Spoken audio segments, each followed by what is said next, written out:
Hi, I'm Dan and I'll be telling you all about transistors, from how they started out with the development of the first vacuum tubes to be used as transistors, and I'll explain how they work. I'll then discuss how our technology has advanced since the discovery of the solid-state transistor, and some challenges that engineers have come across as we continue to make smaller, faster devices. The first vacuum tube transistors operated by connecting a battery across two terminals in a vacuum tube, generating an electrical potential across the terminals. Because there is a vacuum between them, there is no flow of current until the negative terminal is heated, allowing electrons to be released across the vacuum. In this fashion, the vacuum tube can now be used as a switch, allowing current when there is voltage applied to the heater so that the circuit can be switched on and off electrically.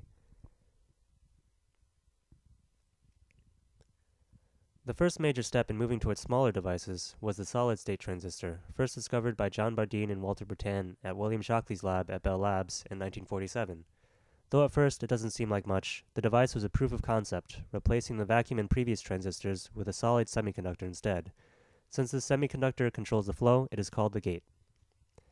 Semiconductors are special in that they can be engineered to have regions with a lot of negative charge, with many electrons floating around in the N region, while also having a different region with a lot of positive charge, lacking electrons, so these missing electrons are noted as holes in the P region. The electron would like to flow from one region to the other, but the overwhelming positive charge between them prevents the flow. This region acts as the gate.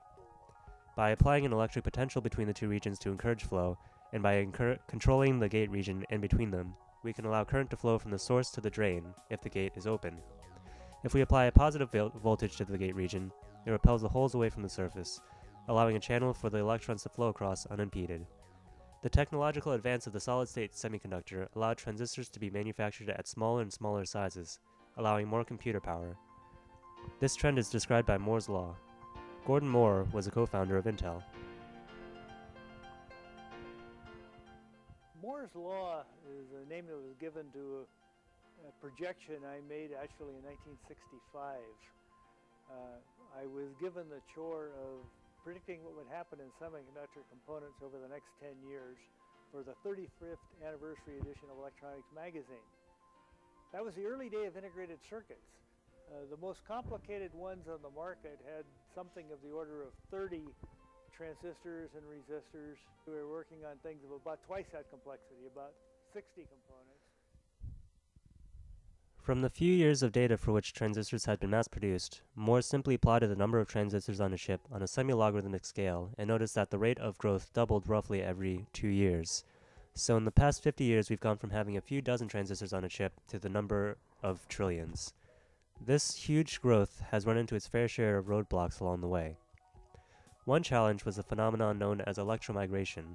When wires become small enough, with wires a few hundredths of the width of a human hair, the momentum of electron becomes large enough to move atoms in the wire, forming voids or bumps called hillocks. These can damage the performance of devices by connecting two wires and forming short circuits, or by forming large voids, creating open circuits. You can see here the motion of atoms due to what is called the electron wind. To combat this, engineers use their knowledge of materials to make new alloys for wires using materials that are more difficult to diffuse, with higher melting points. You can see here the hillock growing out of the surface of the wire. Another challenge that is looming in the near future is leakage current when the device is off. Though we said that electrons can't flow across the gate without the gate being on, when the gate becomes short enough, electrons do have a chance of getting through, even when the gate is closed.